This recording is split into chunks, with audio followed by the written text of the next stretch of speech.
SNHell, a look back at Saturday Night Live with your hosts, Matt and Keith. Brought to you by Lions Den Audio Theater. Like and subscribe to Lions Den Audio Theater for more Lions Den goodness. And here are your hosts, Keith and Matt. Saturday Night Live, Season 4, Episode 2, starring Fred Willard, originally aired on October 14th, 1978. Hello, welcome back to SNHell, or welcome to SNHell if you're a first-time wanderer. My name is Keith. With me, as always, my good buddy Matt. Hello, Matt.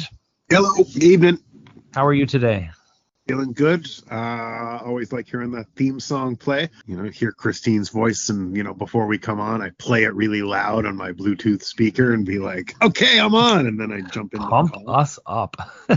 With us tonight is Chili. Hello, Chili. How are things? Hey, guys. Glad you're back with us, Chili, for your first look at Season 4. So there was a little bit of bad news a little earlier today. One of our favorite hosts thus far, Norman Lear from Season 2, passed away at the age of 101. Really enjoyed that Norman Lear episode. 101? 101, still working. What a run, man. I'm not seeing 101. You aren't either, buddy. Sorry.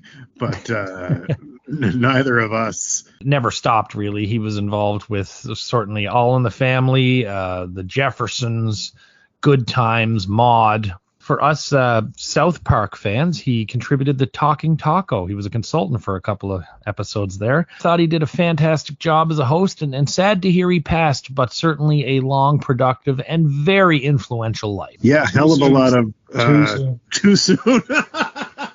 For some people it is, and yeah.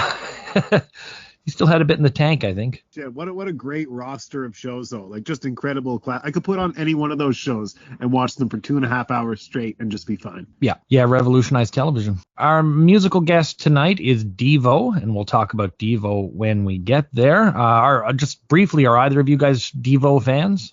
Yes. No. I'm kind of. This is good. Our host tonight, of course, the incomparable Fred Willard. I know, Chili, you're a huge Fred Willard fan. I believe you are as well, Matt. Yeah, I'm not, I don't know a lot, but everything I know, I really enjoy. Yeah, I'm always delighted. He's one of those guys I'm delighted to see in anything. Like, I've seen him pop up in shows I don't like. He's typically the best thing on everything he's in. Yeah, you're absolutely right. Fred Willard tells the story of how he got on the show. He said he saw the first episode and loved it and thought it was going to be a big thing. He said he knew John Belushi and happened to bump into him at the Improv and took him around, introducing him to other comics and other comedic actors, and was really pushing the show on them, which he thought Belushi really enjoyed. Fast forward a few years later, according to Fred Willard, Muhammad Ali was scheduled to host this episode but dropped out. Fred said it was most likely Belushi who pulled the strings to get him this gig. He said everyone worked really, really hard. None of the writers could write the monologue for Fred Willard, so they just left him alone and he came up with his own thing. He was warned that standards and practices might have an issue with what he was doing, but he went and did it anyway, and there was no issues there. Fred writes his own monologue tonight, and I think that's very apparent. I would have happily watched this show if they did not change a single thing from what they had written for Muhammad Ali. Even if Fred came in and said, "Hey everybody, it's me, Muhammad Ali," I would have gladly watched Fred do Muhammad Ali's episode for a full hour. It's almost like years later, Nick Nolte was supposed to host, but he couldn't, so they just got Eddie Murphy to host, even though he was a cast member. Edie Baskin Photography just has Eddie Murphy's face pasted over Nick Nolte's body. So you folks ready to jump on in and get talking about this one? Yes. Excellent. So we go to the cold open, and we see Bill Murray as his character Honker, kind of a homeless guy with delusions of grandeur. We've seen a couple of versions of Honker before, but this is the full-fledged Honker.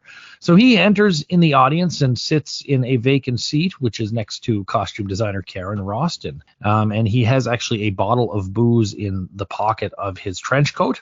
He goes talking about the Yankees and the Dodgers who are competing in the World Series. And he talks about the Yankees being bought, whereas the Dodgers were built. He then realizes he's not at a Yankees game and wonders where he's at, realizes it, and gives the Live from New York. I thought this was a funny little bit, and it's a quick way to address a huge current event that's going on in New York. I don't know if they could really do a whole bunch of sketches about the World Series, but it does have to be talked about. So as they are known to do, they sort of sandwich it into this quick, easy, cold open. I'm not a huge fan of the Honker character. It is one that sort of pops up a lot and becomes kind of a regular shtick for him. But all things considered, this wasn't too bad. Yeah, I like the character. I have written down, Bill plays annoying Yankees fan, a.k.a. just a regular Yankees fan.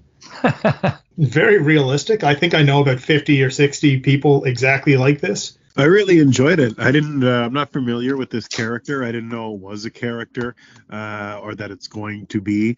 But, like you guys said, it really kind of comes across as somewhat of an average sports fan, intense, a certain kind of sports fan. I'm a sports fan to a degree. I thought it was a pretty strong cold open. I liked him doing it from the audience, and I got a good laugh when he kind of looked forward blankly and he said, "This isn't a Yankee game."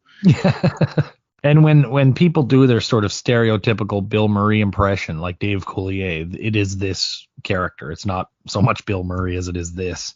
We now go to the intro. Matt and I have seen it. Chili, this is your first time seeing the season 4 Uber New York intro. With it looks like painted versions of the photographs. What did you think of the intros? It looked nice. I mean, it seemed familiar, to be honest. It's not something that really struck me as being new, but it kind of seems familiar. Maybe like it's evolving more to the intros I remember from when I was a kid.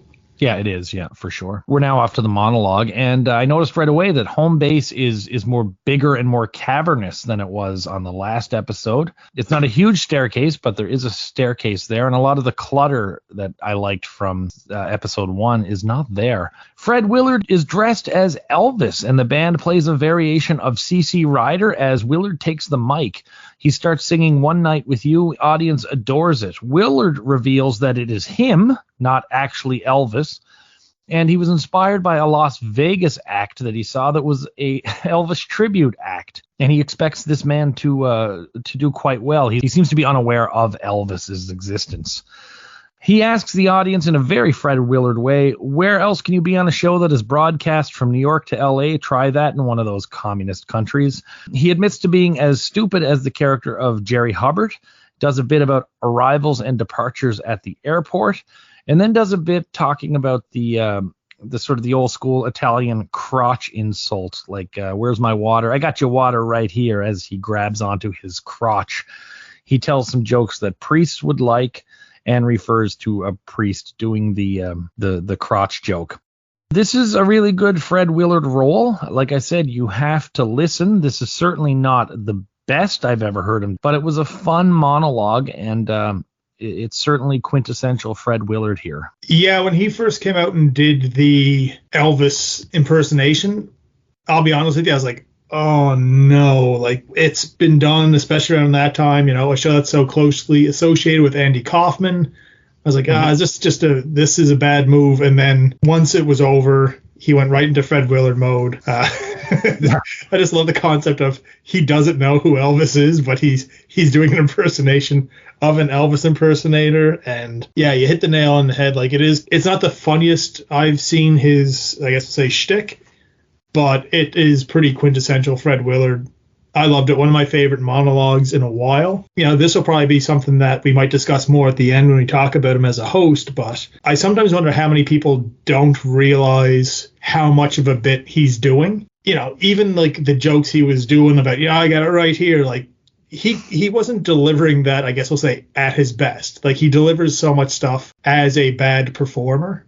Yeah. I wonder how many people think he's just legitimately a bad performer. And I love that style. That really works for me. Elvis impressions do not work so much for me. I was in the same boat as you, Chili, as in wanting to get off this boat. But I did note that he was super into it. And when he dropped that his tribute was actually to a tribute guy, Dennis Colt, I really got a good laugh. And I said, okay, might have took too long to get there, but I really appreciated the payoff. And then he was just Fred Willard. But I enjoyed it. I thought it was a good monologue. I'm into the show so far, I think. So we now go to a commercial for two guys who are lawyers. Jane, Bill, and Lorraine play a family who are all in neck braces because since their auto accident, they've had to wear them and they've been struggling financially. And the worst part is the accident wasn't their fault. Lorraine thinks they should have hired a lawyer, but unfortunately they couldn't have afforded one.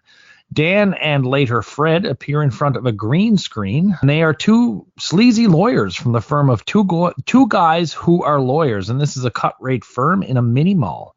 Belushi plays a surgeon whose steady hand once replaced a kidney with a telephone. He went to the two guys to help him out.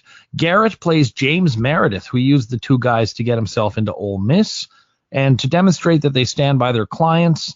We see Gilda as Patty Hearst, who is going to use the two guys the next time she gets kidnapped. This was funny. It was chunky and choppy in spots, but I kept sort of thinking this is where we are now with these sort of lawyer commercials. I don't know why they brought James Meredith and even Patty Hearst into it. Whatever. It was quick. It was kind of silly. I liked it. A simple commercial, nothing groundbreaking. I did get a good chuckle at when they showed all their associates, and they were also dressed exactly like Dan and Fred. Yeah, I mean, there's not really too much more to add to it. I don't know where Dan found this guy or this voice or what sort of special touch he has. It's like somebody from The Hills Have Eyes succeeded. That's kind of the vibe he's got. A really great line. Your father doesn't have a high school diploma. You really got to laugh out of that. And yeah, I mean, I was going to love a sleazy lawyer commercial regardless. The fact that they kept calling them two guys. I went to the two guys. We've already addressed the big V-neck shirts on everyone. I thought this was a tremendous commercial parody. I loved it. I laughed the whole way. Dan really had me. It's like a Stephen King character. There was something just off about him.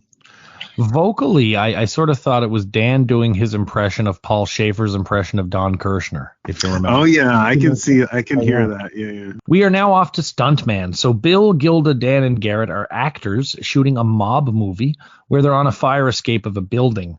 Bill gets shot, and the production cuts in order to bring out the stuntman. So Fred and Lorraine play the director and the continuity supervisor, and they call in Cliff Preston, who is on site to do the stunts. Belushi comes out wearing a boxing robe and a cigar. He is a big star in the film industry for his stunt work.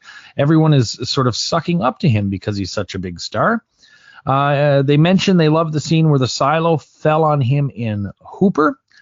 John then calls for his mattress, and he goes up onto the balcony set, which is only about 1.5 feet, 2 feet off the ground. They do the stunt where he gets shot and taking Bill's place, falls over onto the mattress. All looks good until Belushi jumps up, freaking out because he's got some dust in his eyes. Fred Willard's character asks him to do it one more time before they take him to the hospital, so they do a second take. This time, John jumps up with a dislocated shoulder, which is an old high school wrestling injury, but he insists on doing the scene one more time to great applause from the crew. Now, despite only being 1 foot or 2 off the ground, in this third take, Belushi misses his mat and dies.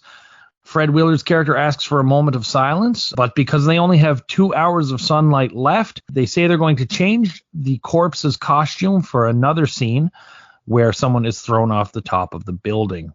I thought this could have been really, really good. I love the set. I love the fact that all the crew guys were there, including Matt's favorite, Willie Day, who was the big surprise that Desi brought out when he was teasing Lucy. But all things considered, this wasn't really funny. I didn't laugh much at this. I don't know why it didn't hit it for me.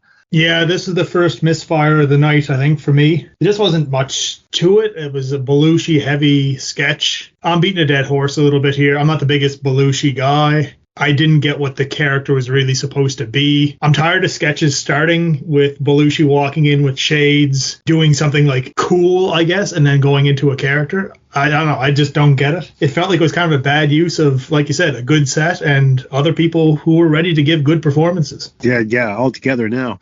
I thought this was way too long. Like this could have been a good character for Fred if, maybe another pass of the pencil, you cut it in half and write some jokes for it. I didn't hate Belushi nearly as much as Chili, who seemed to take personal affront. We're 0 for 3. Devo, new wave band, I guess pioneers. They kind of combine science fiction, comedy, tech, synth pop. It's a very unique band anyway. They've got their uniforms, and I forget what they call them, brain domes or something. So what we get here is a cover of last week host's Rolling Stones' Satisfaction. Thought this was a great version of the song. This will later get a video on MTV, and it charted in the UK, but not the United States. This might be their first national TV appearance. I loved it. I love what they did with the song. If you're going to cover it, make it as different as you can, I guess, and do it well. And they really did. I really enjoyed this performance. And it's performance art. It's not just music. Yeah, I liked this one. I honestly don't know if I've seen, Devo live before, and it's a neat performance. And is it something that's going to stick with me for a long time? Probably not, but there's nothing bad about it. I love Devo. When I was a kid, I just like any other kid growing up around my age, I watched tons of music videos, and the Whip It music video was my first exposure ever. I think it would take me a long time to realize that as I was growing up that Mark Mothersbaugh was the guy in Devo. And then I just thought they were a one-hit wonder for a bit, and then I didn't know about this old stuff. And then, holy shit, I saw them do Hey, Hey, My, with Neil Young, that Neil Young song, and it was one of the strangest things I've ever seen. Look that up on the YouTube. I knew this song, I knew what it was going to sound like, and one thing I noticed is that visually it just looked different than anything that Saturday Night Live has ever done with the bands. It was a new look, a new aesthetic. They shot it differently. I'm no tech guy, whatever the fuck I'm looking for to say. Mission, I think, is the second part of that. But anyway, it looks different and cool, and yeah, this is super weird new music to be hitting your TV in 1978. So good for them. They got the uniforms and the Kraftwerk thing and their robots. And we just saw the Rolling Stones recently, so I thought Satisfaction was a fun choice. And again, I always say this is your big late night TV show. It's on, Saturday night. The kids are on mushrooms. You want to show them something weird flicking around. I see this. I stop. Weird TV in 1978. In fact, it's weird TV today. Great jump at the end in unison. Loved it. And Mark Mothersbaugh later goes on to he and Lorraine Newman date for a couple of years in the 80s. Oh, that's pretty cool. We're now off to Weekend Update, and this one's brought to us by Blue Balls, the cheese snack from France. There's a bit in here about George Steinbrenner buying the Dodgers to ensure that the Yankees win. James Earl Ray and his new wife are not allowed to consummate their marriage. He was fine with this until he learned what the word consummate meant. Bill has an issue with Ian Smith, the white prime minister of Rhodesia, now known as Zimbabwe, being allowed in the United States. Been back and forth on his opinion of this communist Nazi racist being allowed in the country, so he asked Garrett how to feel. Garrett doesn't know, and therefore Bill doesn't know. Celebrity Corner. Bill Murray interviews Gilda and Alan Zweibel as Lucille Ball and her husband Gary Morton. Bill asks how Fred is doing, but he's been dead since 1966. Bill blames not knowing that on the newspaper strike. Bill asks Lucy to marry Desi again, but she says no, and Lucy refers to her children as being extremely untalented. We then have a story about I think he was a Russian diplomat named Shevchenko giving expensive gifts to a Washington escort, which has prompted over 700 Soviet hookers to move to the U.S. and will be debriefed at the Mustang Ranch in Reno. They say Sid Vicious won't get a fair trial because of his name, so he's now going to be known as Sid Not Such a Bad Guy Once You Know Him.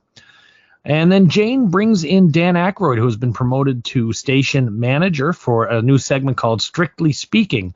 And this is all about football cheerleaders who Dan refers to as being nudely, lewdly, and crudely attired. His three issues are with vinyl boots, clothes that define the perimeters of the vagina and the ripple and bounce of the upper mammalian carriage. I thought this was excellent, and this is the Dan I was craving to see last year. Top to bottom, this was a pretty excellent update. A really big hit for me. Chili, it's your first non-Aykroyd weekend update in quite some time. How do you feel about Bill being there? How do you feel about Aykroyd not being there? What did you think of Aykroyd's contribution this time around? And yeah, how did you feel about update in general? This may be an unpopular opinion. I don't know the general consensus, but I do not like Bill on update. He just doesn't take it serious. Like, it's supposed to be kind of like, straight man delivery, almost deadpan in a way.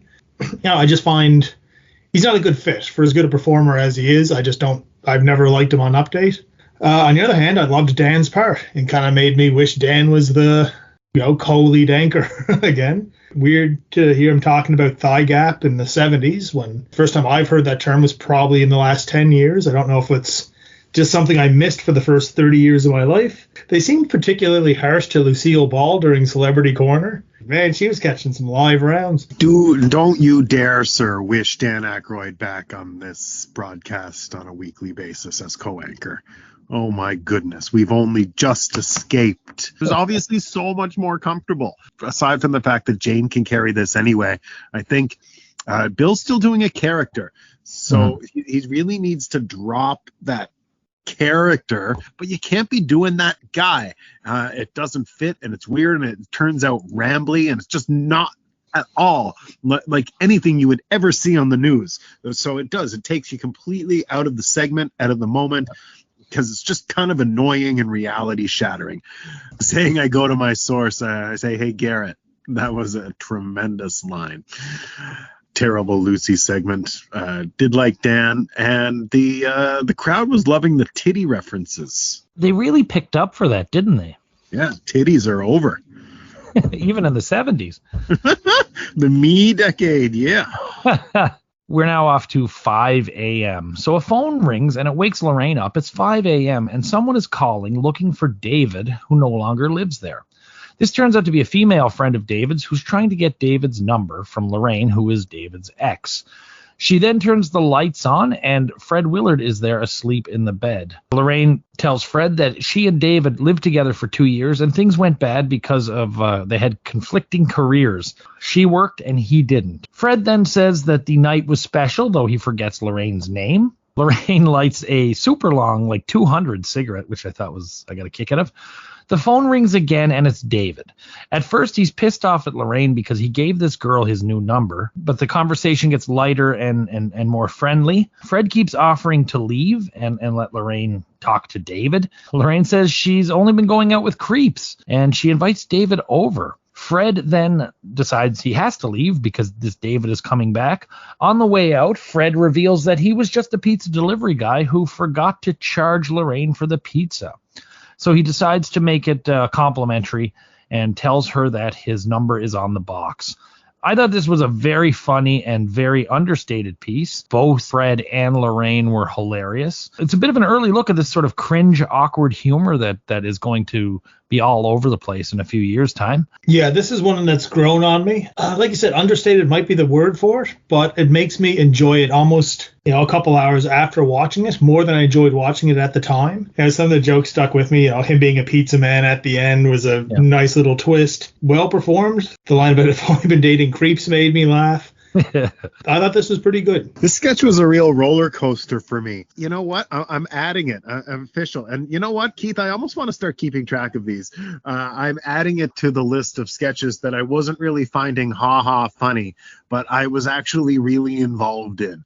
Yeah. Like when Chevy and Gilda were in bed as well. They're like this really adult humor kind of sketch, you know? Yeah. Yeah. Just on that thought, it did remind me a little bit of the one I did with you guys where Christopher Lee was the host. Oh, Mr. And Death, he was doing the thing where he was deaf talking to the girl whose dog died or something. And I just remember thinking, it wasn't funny, but it was good. Yeah, and I expect it to be a comedy show. Of course, it is a comedy show. It does it not advertise itself as such? I guess maybe they go for a variety show. I don't know. And you know what? I don't care. But sometimes I think I have to temper my expectations because I always am expecting, make me laugh, clowns. And that's just kind of a sour attitude. for me to have going into it. Thus far, I've been really impressed with these sketches that so often get forgotten, that are really well-written sketches, but aren't about the hugely loud laughter at the end. Yes. Like all the Suzanne Miller, Marilyn Miller ones, like Lunch Counter and Mr. Death, and these ones that are just smart little bits. Agreed completely. And so the way this one was going with me is that I thought it was like, oh, this sketch is like very weirdly adult real life in the late 70s. And I was a little torn because it wasn't quite getting over the line with me. But then once she got on that call, man, and she started just telling him to stay, and while she was still flirting on the phone, there was, I hate Playboy humor. The thousands know I hate Playboy humor, but this was like good Playboy humor, elevated by the performances and elevated by the fact that he's the pizza man. And it just did such a 180 for me. I was tepid, and then I was interested, and then I loved it. We're now off to On the Spot. We have Jane Curtin there as Joan Face hosting an investigative interview with Erwin Mainway, who is responsible for supplying food to school cafeterias in the tri-state area. The food is all quite devoid of nutrition: mac and cheese with stale bread that he calls croutons, coffee and cigarettes. He defends it as being bottomless coffee. She mentions they only feed sugar and starch in their meals, and he said they're not against kids bringing their own protein. One school was fed pureed insects, and Mainway defends it that it was a hot lunch. She asks about ravioli that was stuffed with chalk. He says it was an experiment that didn't work. One school was even given dog milk. He then tries to say that anything can be dangerous in the Erwin Mainway way. He says a caraway seed that's bitten at the wrong angle can shoot up and hit someone in the eye. He then takes a bite of an apple and chokes on it. As the segment is ending, he screams, "How many times do you see people break their back on a banana?" This was okay. It's not up to the usual Erwin Mainway standards. It's obvious why this one is sort of a footnote compared to the two toy ones. This is enjoyable, like you said. I think if we don't watch so many of these episodes so closely, we may enjoy this a little bit more, but it does feel like a well-done version of a sketch that we see pretty frequent, just not rare enough to really garner that much extra attention for me. I love her name, Joan Face. That's great. And I was excited to see Mainway, so I got a good pop out of it. But yeah, it certainly wasn't my favorite. I enjoyed the gags for a bit. The soup is grape jelly and hot water. It's disgusting. White bread and diluted chocolate syrup. I was really enjoying the little examples, but my favorite was dessert is just sugar. Just sugar, yeah.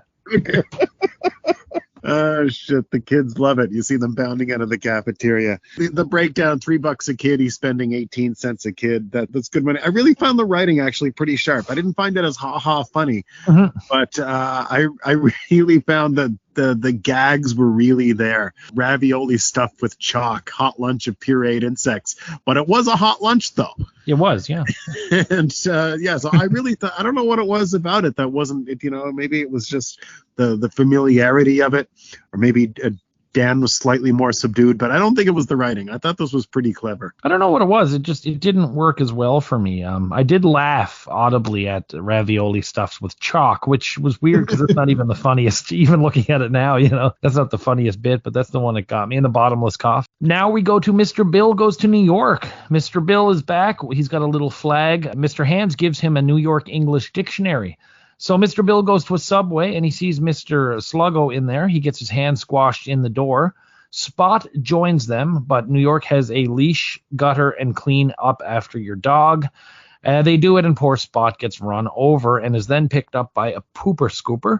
They then go to Macy's, where Mr. Bill loses his feet at the top of the escalators, and he falls from the Empire State Building to the top of a cab, where he is driven off. Again, not huge on the Mr. Bills. I don't mind. I didn't mind this one so much as I have some of the other ones, but it's a very repetitive segment for me. I know, Matt, you're on the complete opposite end of the scale usually. Chili, I don't remember where you sit on Mr. Bill. I am not a Mr. Bill fan. This did not change my mind. I don't like the voice. I find they're always it's so dark This one was a bit better because there was some degree of, I guess, natural sunlight there. But yeah, no, Mr. Bill's sketches, I've never been able to get into them. It's like a meme. Mr. Bill reminds me of the pain of being alive, and that like his struggles throughout. Just he's trying so hard. He's so optimistic. He's like, "Yay, Mr. Hand, Mr. Bill, let's go." I've got my New York to English dictionary. Yeah. And of course he knows what's coming. Mr. Slogo's gonna be mean to me. He says it every time. He knows the trouble is around the corner and he knows it's gonna hurt. But every time Mr. Hand gives him a new opportunity, Mr. Bill smiles the fuck through it. Stay strong, brother. And not realizing that the whole way through Mr. Hand is his true enemy. Exactly. We're now off to Bobbi Farber in the kitchen. We don't have Larry Farber anymore. Bobbi sings I Write the Songs as she prepares some chicken for supper. Her phone rings. It's her mother. She talks about sneaking Diet Fleischmann's into the sandwiches for the last little while and says that Larry only understands color, not flavor. Bobbi is also tempted to change her kids' names because they're called Adam and Jennifer, which everyone else's kids seem to be called. She says they're young enough to get used to new names.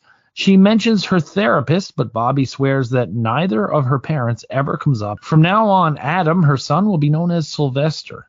And then she has a fun bit trying to get her mother off the phone. There wasn't much here. There's a bit of character work from Gilda, but I didn't get much in the way of laughs. I was really disappointed by this because I do love the Farbers, and while it wasn't terribly performed or even terribly written, it just wasn't for me. I don't know why I didn't like this. Yeah, this would probably remind me a bit of, like, if you go to see the Rolling Stones and, at some point they'll have Keith Richards just do like a solo for 15 minutes while the rest of the guys go out back to get changed, get rehydrated or something. It's good. It's enjoyable watching at the time, but it's not the thing you'll remember when you leave the concert. There's not enough laughs. There wasn't enough jokes in it. Gilda's really good at this one-sided conversation. I thought her performance was amazing, and there was a really good line about good to be around impulsive people. They've always got cigarettes, gum, everything you need.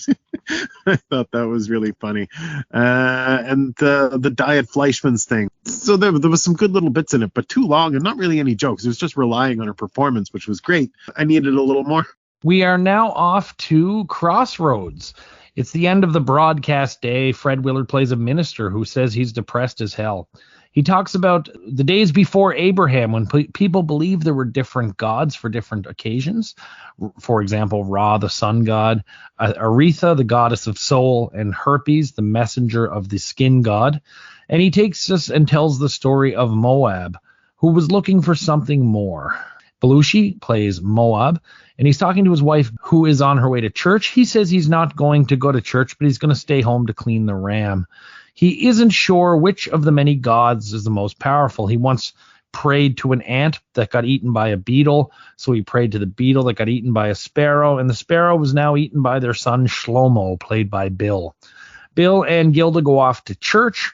Moab thinks there must be a god out there who is more powerful and loves him. Don Pardo then his voice comes over as the voice of God and agrees to test Moab's loyalty and faith. And he asks Moab to sacrifice his own son. We then cut back to Fred, who says, like Moab, he needed something to believe in because his wife Darlene started cheating on him. Moab then has Shlomo tied to a post. Shlomo thanks Moab for taking him fishing. And he's basically going to stab Shlomo, but he keeps waiting for God to stop him. Moab then goes and kills Shlomo when he finds out that he didn't get a Father's Day gift. After Shlomo is stabbed, God says, wait. And then we cut back to Fred, who says he'll be leaving in about 10 minutes, but hopes his wife Darlene is there alone. So this is kind of like two somewhat interconnected sketches. I think either one would have been better by itself. The two pieces didn't mesh for me. They didn't jive well. The connections that were made were kind of crummy. I didn't find the Moab stuff overly funny, and the Fred Willard stuff was okay, but I might have rathered hearing a whole thing done at one time, like one big long monologue. Really actually disappointed by this, and frankly didn't like it and maybe only laughed once. You just described it exactly how I probably would have. Felt disjointed, and the Moab stuff wasn't much joke there. I did laugh when they kind of did the cut and he was tied up.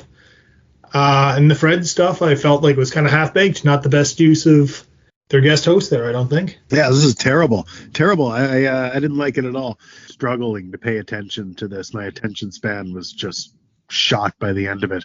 I thought it would be cooler if it was darker or edgier or weirder or something. I don't know. It just seems to be something incomplete they chucked out there to die at the end of the show. Just a hodgepodge of ideas kind of thrown together without any rhyme or reason. I thought it was a drag. They're not very good at religious humor at this point in time. When you consider that, like, Life of Brian is a year away. You know, and they certainly don't have the freedom that Life of Brian would have had, but a lot of their religious stuff is just not funny. I find for a show that, especially at the time, was quite edgy, they go very soft with a lot of the biblical stuff I've seen. We're now off to Scotch Tape Boutique, which is one of Don Novello's. It's part of a bigger series, like a mall series. So we have Gilda, Fred, and John running the Scotch Tape Boutique in the mall. Somebody calls on the phone looking for Puppyland, but Gilda says they've moved to a newer mall. Dan Aykroyd comes in as a neighboring merchant who has run out of fuses and needs a new one. Fred is happy to give him a fuse and won't take any money for it. Dan says his business is great, but looks around and realizes that the folks at the Scotch Tape Boutique are not doing so well. He encourages them and says business will pick up. Fred says business is slow, but if the people are able to rethink, they'll be able to come to the Scotch Tape Boutique. And he's even installed a photocopier where people can come in for copies, but they'll wind up buying tape. Feeling bad, Dan offers to buy a roll of tape, which he does, and promises that when that roll runs out, he'll come back. Belushi as Kevin, the stock boy, I guess, is instructed to get another one of the 59 centers. Jane comes in as a customer, and she's looking for a copy of a flyer, but she only needs one copy. Says she was in a week ago, and Fred is impressed that they've got themselves a return customer and asks her how the tape worked out for her. She said it was sticky. Gilda then gets mad at Kevin for opening a new box of tape because they can't send it back. Fred takes that as a sign that she doesn't believe in him, and he gets a little upset with her. Garrett and Bill then come in looking for recording tape, and Fred tells him, no, we just sell the sticky kind. Fred then goes back to chastising Gilda for not believing in him, not believing in his dream of owning a store that sells only Scotch tape. Lorraine then comes in asking for some recording tape. Fred talks about his uncle who ran a restaurant that made really famous chicken salad until one day they put turkey in instead. He said everyone was skeptical, but nobody noticed. Gilda and Kevin then realize that they believe in Fred, and they get back to business, which is basically nothing. I loved this sketch. The audience was not into it. There is something so funny about this that even though there's not many laughs in this, I friggin' adored this concept, this idea, the way it was executed. I don't know, kind of Beckett-ish in a way. Huge kudos to the production for having the plaid on the walls and Fred having the matching plaid and the gingham. And my goodness, there were a lot of rolls of tape hanging on the wall. Probably not my favorite of the night, but my God, I loved this sketch. Yeah, there was a lot to like about this one. Fred was very endearing in particular. Just his, positivity in such a completely clueless manner. Kind of eventually would become a Fred Willard staple in a way. I guess that's something he does excel at. Kind of like we were talking about before with the other sketch, this was kind of more one I can look back on probably a little bit more as I actually empathized with it as opposed to just getting laughs. It was very well done, even though it wasn't the funniest thing you'll ever see. I love when they get silly and absurd with these last sketches of the evening. I liked it as much as you guys. I really liked the line, isn't that something, you were in here before and now you're back again. Oddly threatening. And just the confidence in the Scotch tape store. And everybody's really into recording tape. I guess by recording tape they could just mean like blank cassettes. Yeah, reel to reel. I think reel to reel or blank cassettes. I don't know where that's at in the world, but I think it's reel to reel they're talking about. Yeah. Yeah, the fact that they kept asking for quote-unquote recording tape is something I think that was that slipped on me historically a little bit, but it made me curious. Anyway, yeah, really funny, really silly, and when they got back to business and all got quiet at the end in the empty store, it was great. I thought it was a winner. Yeah, there were little bits in this that, they left the scene dangle for a minute at the end. The fact it was just Scotch tape, there wasn't even masking tape there. There was just so much that I really enjoyed. A little note on this one, they tried to cut this after the dress rehearsal because nobody laughed at the dress, and Fred Willard insisted that this one stayed. Good for him. Him with the pipe, like when he wanted to accent a point, he'd have to light his pipe, and it's just the ridiculousness of the whole thing, and yet I don't think I laughed. Well, I think I laughed when he gave her the look when he's like, hey, look, we have a returning customer type thing, right? Even just stuff like McGarrett and Dan maybe came in. How they're just in there as a joke, as in like, hey, check this out. These guys only sell tape. Yeah, exactly. Yeah, Bill and Garrett. Yeah. Oh, and the lady came in for a copy. And, oh, yeah, how many? Just one. Just one, yeah. It's almost like Babu's restaurant that Jerry tries. Remember, no one's ever in it? Yeah. We now go to Devo again for a Jocko Homo. It starts with a video, like a pre-taped video that sounds like it might have been voiced by Dan and Lorraine. I'm not sure. But it leads into the Devo song Jocko Homo, released in 1977 on the album Are We Not Men? We Are Devo. This charted in the UK as well at 68.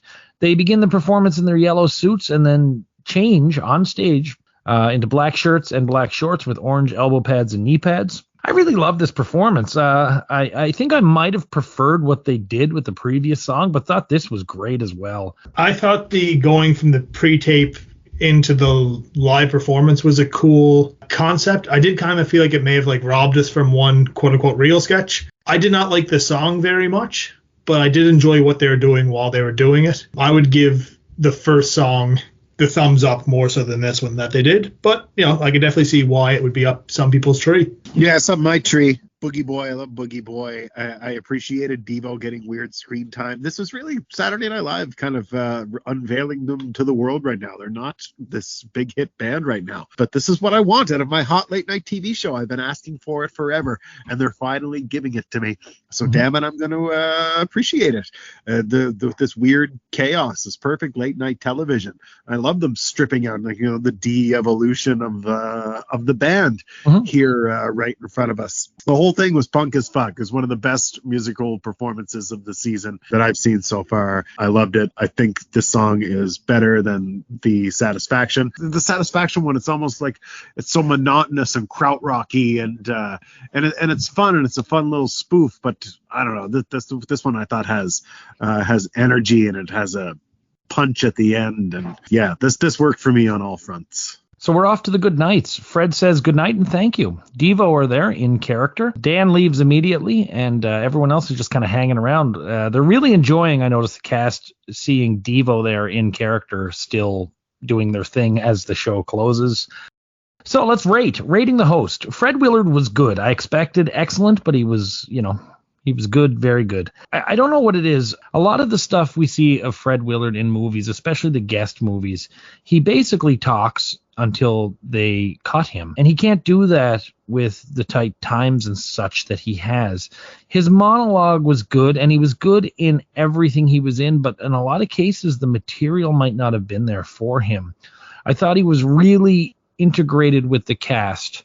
And maybe the fault of this is on me because I expected more Fred Willardness, I think, and I didn't get as much as I wanted. I don't know if this was necessarily the format where he could shine the way I've seen him in other things. Still a very good host, and I wish he had come back to host again, which he does not. I don't know. I think this one's on me, not on Fred. I think I wanted excellent and got somewhere between good and very good. He was very good. I agree. It's probably not the best out of him. I don't think my expectations are maybe as high as yours because I wasn't sure how, like, he's excellent in movies and TV shows I've seen, but I haven't seen him really do a whole lot live. I will say this much. Of all the hosts I've seen, he's probably the one who seemed the most like he could have just been a cast member. That is a compliment, I think. I agree with you guys. It could be a restriction of the format for what he's used to, maybe. So I guess there could be variables at play there. He could have been game for anything, and they just didn't have a lot of shit for him.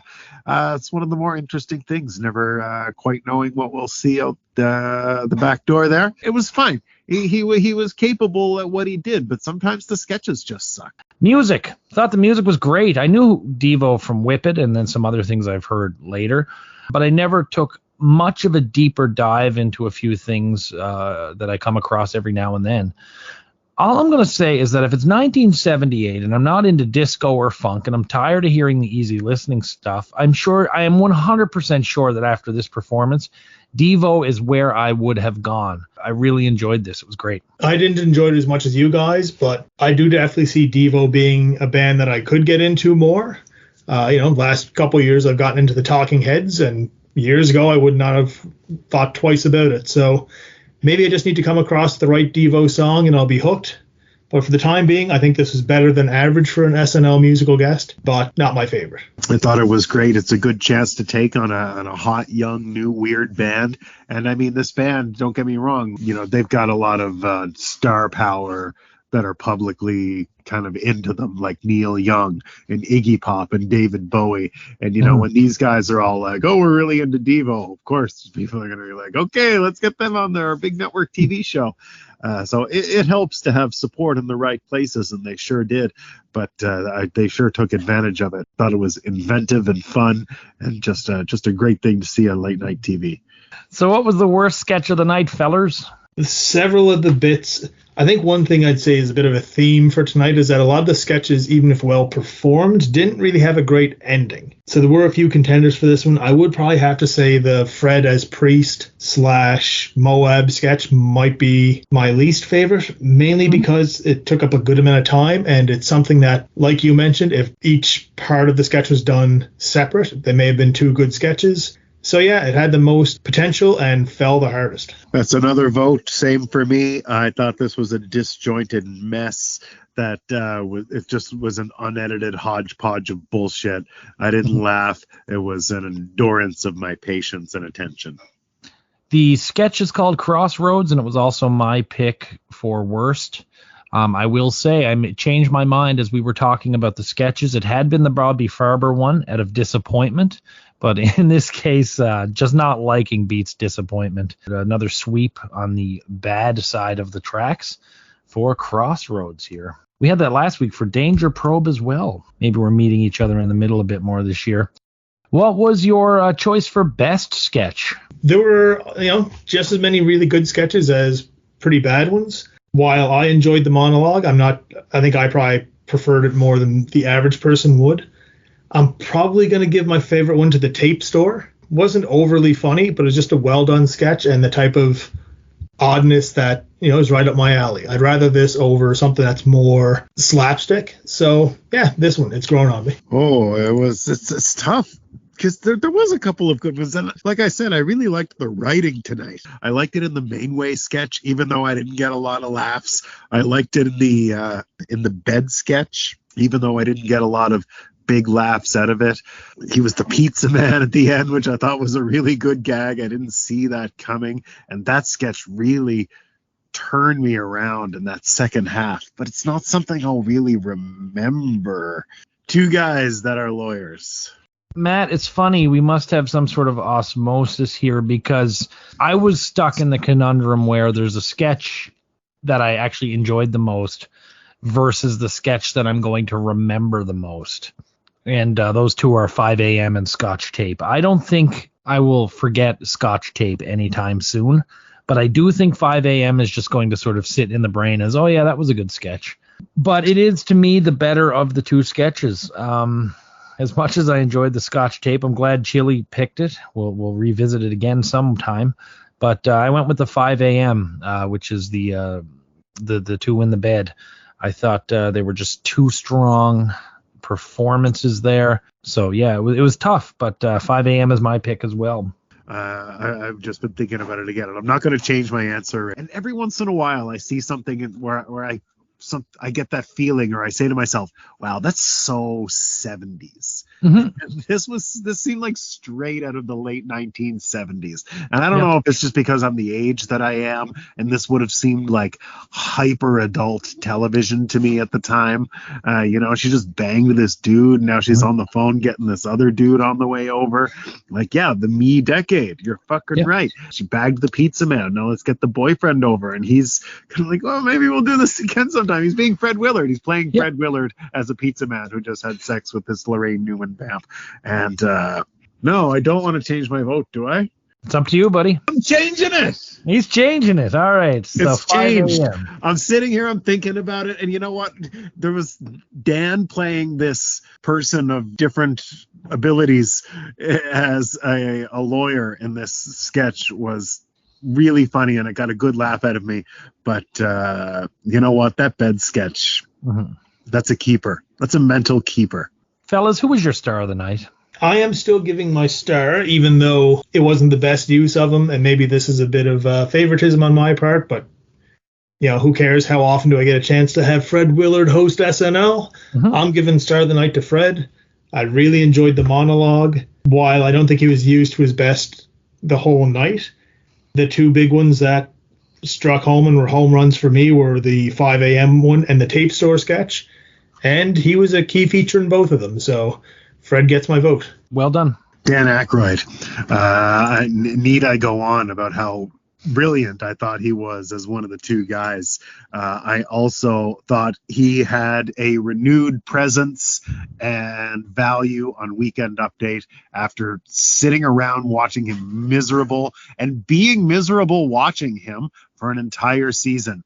That was just such a breath of fresh air. And I still think he does a good main way.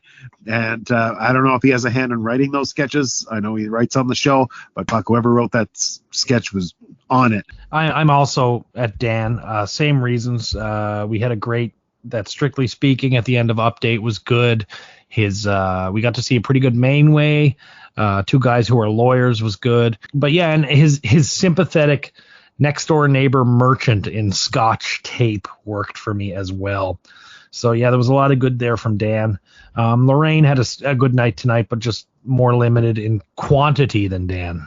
Overall, I don't know if they're taking a chance on these understated sketches or just the novelty of the show is dropping, but the audiences appear to be laughing less, though the quality hasn't gone down. But as this is a live show with a live audience, that certainly hurts it. And that bothers me because I like to think it's the audience, the modern audience, that's gotten Pavlovian and gives reactions to things they know and are bored and ambivalent to things that they don't know. Some of the sketches tonight were actually hurt by the lack of the audience's responses. I thought Weekend Update was really good, and having watched through this season fairly recently, I have some thoughts I'm going to hold back on Weekend Update right now, but I will say that Update is better this year, and we're starting to see it already, and it's already becoming the staple piece of the show that it goes on to be.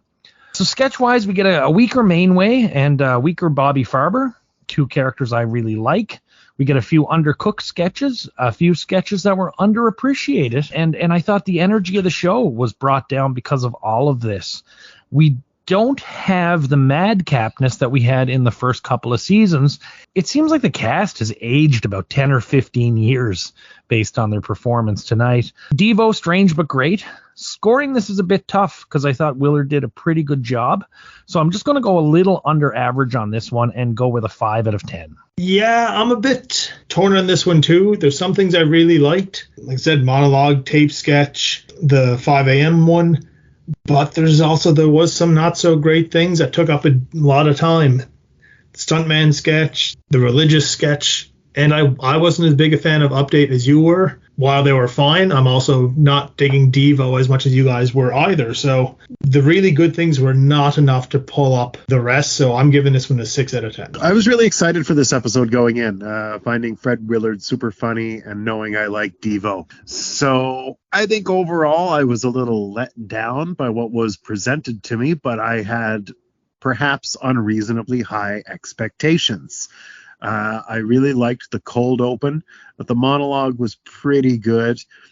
And throughout the night, I think Fred did everything. I'm sure he did everything he was asked to do. That's certainly the impression I got. It's cool. It was nice knowing that he insisted that the Scotch tape sketch be included. I thought that was funny, and it was a funny sketch. I love when they do the weird stuff late at night, but don't make a mess of it like you did with that priest sketch. You're right about Weekend Update. That's really it's finding its footing again. The debt of gratitude this sketch owes Jane Curtin at this point is beyond. She's been carrying this thing now for 2 seasons. More about that as we go. Some of the sketches were really good. The two guys, I've already talked about the sketches. The two guys, the bed sketch, the Scotch tape sketch. There's some good sketches, sure. There's some clunkers, but I never found they wasted my time. Sometimes this show pisses me off and wastes my time, whether it's with one of these like random films that are slightly sentimental or way too offbeat, or just with too much music. That was really on formula tonight, which I really appreciated. So my final score is going to be the highest of the evening, 6.5 out of 10. So with my 5, Matt's 6.5, and Chili's 6, we wind up with a 5.8. The folks over at the Internet Movie Database gave this one a 7.2, which is well within our exchange rate.